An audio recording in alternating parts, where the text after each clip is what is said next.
আচ্ছা মা, তুমি যখন বিয়ে করেছিলে তোমার বয়স কত ছিল? 18।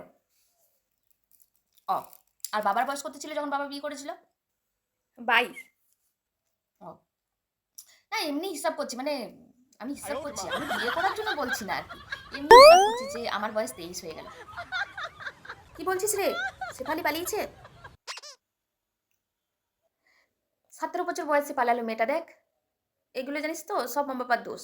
হুম 17 বছর বয়স পালালো, তো 23 বছর পর্যন্ত এই যে বসে আছে, বিয়ে দেবে না তো কি হবে? পালাবে না তো?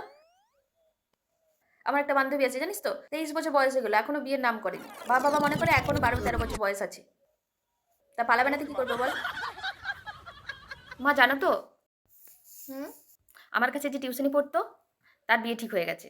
দেখো মাত্র এখন 17 বছর বয়স। ও, সেটা ভালো কথা। হ্যাঁ, মানে কেমন একটা দেখায় না যে দিদিমণি বসে আছে, বিয়ে করলো না, ছাত্রীর বিয়ে হয়ে যাচ্ছে। ও, আচ্ছা। না মানে এমনি এমনি বলছি আর কি। আর আর জানো তো মা, পাশের পাশের পাড়ার যে প্রদীপ কাকু আছে, তার মেয়েকে কালকে দেখতে এসেছিল। ও, ভালো কথা তো। হ্যাঁ, 2000 টাকা দিয়ে গেছে। ভালো কথা।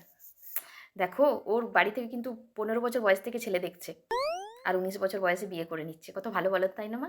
ভালো কথা। আচ্ছা শোন। আমার 23 বছর বয়স হয়ে গেলে আর কি, এই আর কি বলছিলাম, হিসাব করছিলাম। আচ্ছা শোন, বোতলে জলগুলো ভরে দে তো। বোতলে জলগুলো সব বোতলগুলো নিয়ে যেতে ভরে দে। এই বোতল ভরতেই আছি তোমাদের ঘরে। বোতল ভর, কাজ কর, কাজ কর, বোতল ভর। আমি যেটা বলতে চাইছি তুমি সেটা বুঝতেই পারছো না। কি হয়েছে কি তোর? কিছু না। হ্যালো গুগল, মা বাবারা কিছুতেই বুঝতে পারছে না যে মেয়ে 23 বছর বয়স হয়ে গেছে, বিয়ে দিচ্ছে না। কি করা যায় বলো তো? 哎呦我的妈！